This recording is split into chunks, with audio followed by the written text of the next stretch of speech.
Just watch this. Son, he wants to hold the knife that will cut the pie.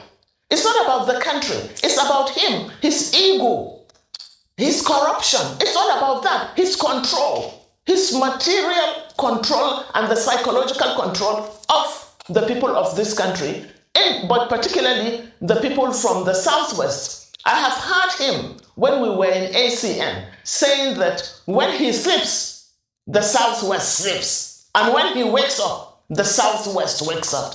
That is his mentality. It's like an emperor mentality, which is very wrong. However, to be very, very serious, when he begged me, and Falake begged me to go into the campaign council, I rejected.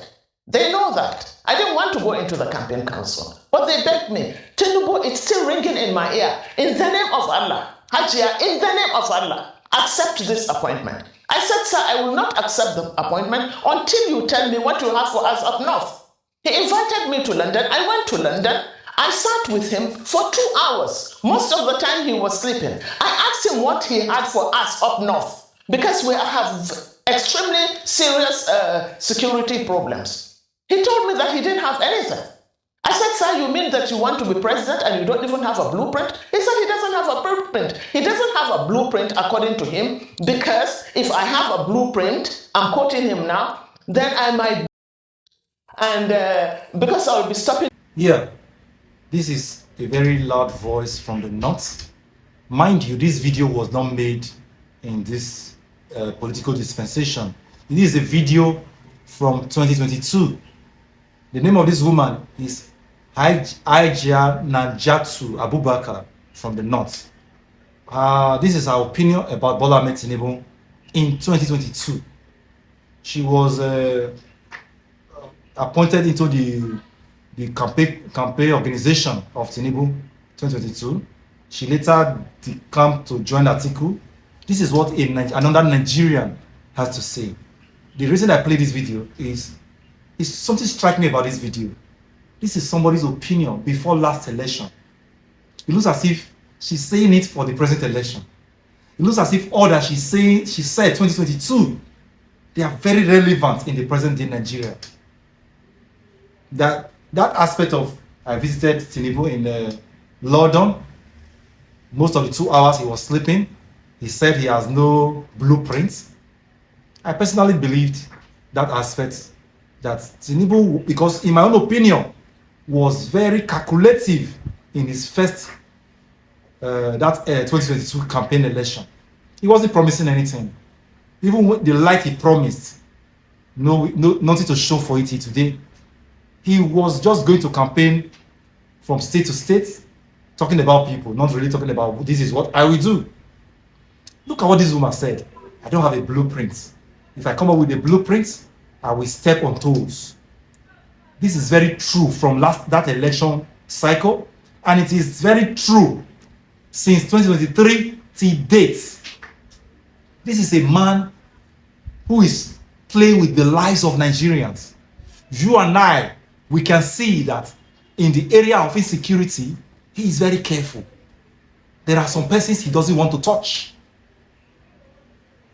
If you want to argue that they don't know the names of all the leaders of the terrorist organizations in Nigeria, meaning you don't watch, maybe you are doubting the back of your hands. I made mention of it in my former video, that a governor said the president of Nigeria knows, the government of Nigeria, headed by Bola Ahmed Tinubu, knows the name of every leader of every terrorist organization. They know them. Even the sponsors, they know their sponsors. They are only keeping everything low, letting things continue the way it is. Just, he doesn't want to ruffle the water. He doesn't want to trouble the water. He doesn't want to take any action against anybody, so as to have a smooth scale towards his next election. What do you call that kind of a leader? A leader that is very careful, even when Nigerians are dying on a daily basis. That leader is telling you, you are disposable. That leader is telling you, you are you can be done without. You are deplorables, disposables. You can be used. You don't matter. That is what he's telling us. Tinubu don't care about Nigerians.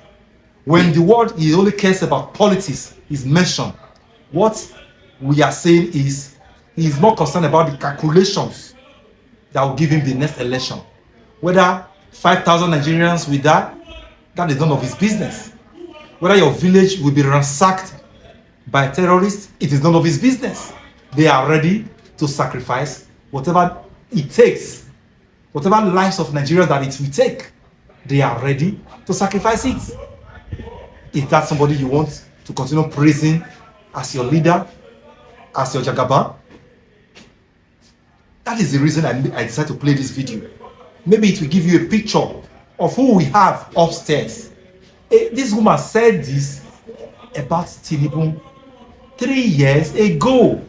It looks as if the woman is talking about the Tinubu of today, because he has not changed. He's still the same Tinubu. His style is still his style. He boasts with strategies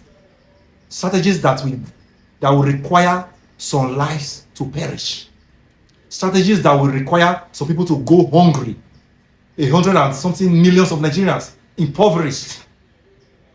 Strategies. He talks about June 12 recently. You saw all he said. I watched a video years ago.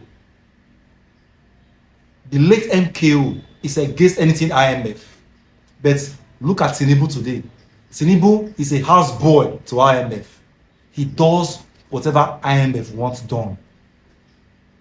Whereas Abiola was against IMF. Abiola knows that Nigeria will go nowhere. Nigeria will never get better if anybody that is a leader, that is in the helm of affair, is listening, taking the dictates of IMF. But today, what do we have? Tinubu is taking the dictates of IMF. Where are we going from here? Once again, my name is Barrister Osoyobo. Share this video. Let other people hear from this woman. The woman is sharing her opinion of 2022, and it looks as if she's sharing it today because nothing has changed.